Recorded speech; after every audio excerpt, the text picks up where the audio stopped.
With another video. It's X-Force number 2. And it's got plenty of muties in this one.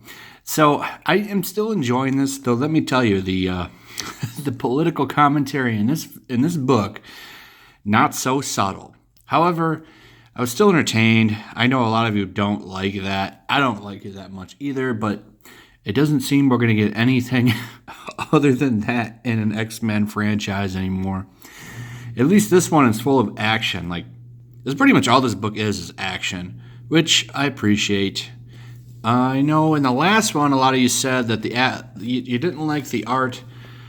I don't mind it. Is it top quality art? No. But let me tell you what it's not. Chris Blancho's amazing Spider-Man art. Oh my God, that art is terrible. Go watch my last video. Why does Peter Parker look like a woman? And you'll see exactly what I'm talking about. At least this doesn't look like JoJo's Adventure. This is terrible.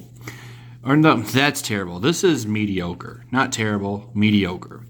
I like that the old X-Force lineup is there. I do like that quite a bit. At least we get that.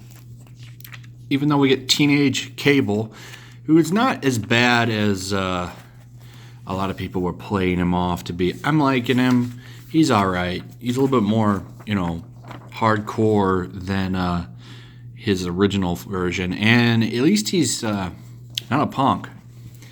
But of course, we got mutants being gathered and transported to you-know-exactly where. It's not subtle at all. It's not subtle at all. But, it is what it is. War of the Realms. Ooh, another event. I can't wait for that. But yeah, the action. Like, the book's pretty much majority is just all action. I could also care less about Age of X-Man. Way to try to capture House of M and Age of Apocalypse at once. You guys just have no idea what you're doing, huh? Marvel? Just have no idea what to do. Like you're just out of ideas. Number one, this won't be nowhere near as good as House of M, I promise.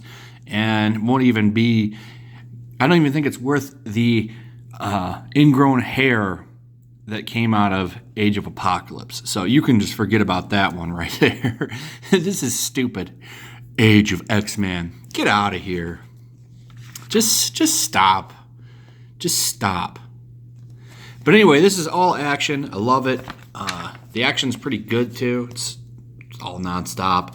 It's just, can you get over the fact that they're doing the whole refugee thing with this, with the mutants and the genocide stuff?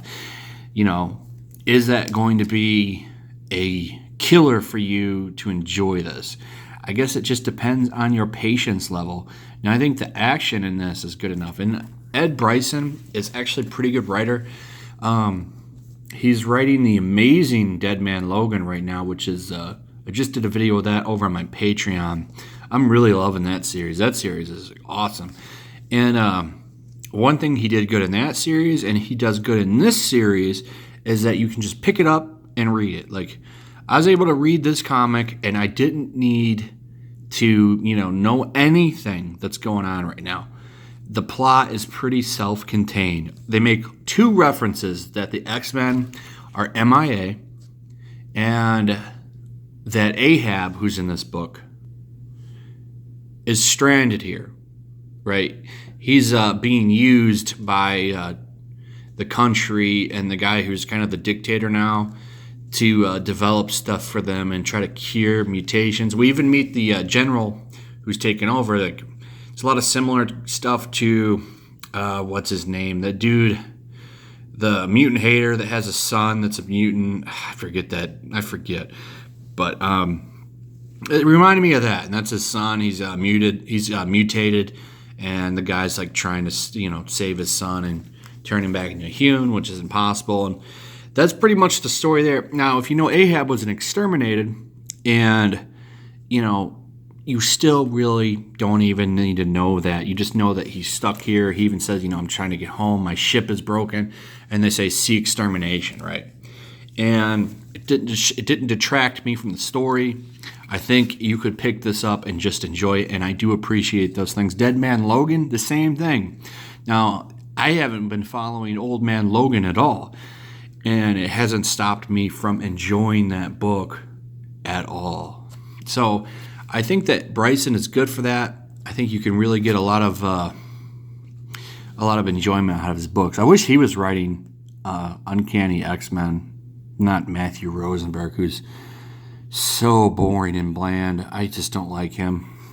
You have so many good candidates that could pick up Uncanny X-Men. You could put Kelly Thompson on there. You could put Ed Bryson on there, right? And you put Matthew Rosenberg on there. Yay. Yay. Anyway, yeah, next issue is going to be them fighting these giant mechs. But like I said, the whole issue, this is exactly like what I want. It's all action, story's simple, not overcomplicated. It's not like I need my X-Men PhD book. I got to go grab a dissertation on the history of X-Men to enjoy it. Nope. I can sit down, I can read it, I can enjoy it. I appreciate that. And I think a lot of other people do as well. So anyway, that's pretty much it. Like and subscribe, hit that notification bell. Let me know what you thought about this video. Let me know what you think about X-Force. And I'll see you guys on the next one. Peace.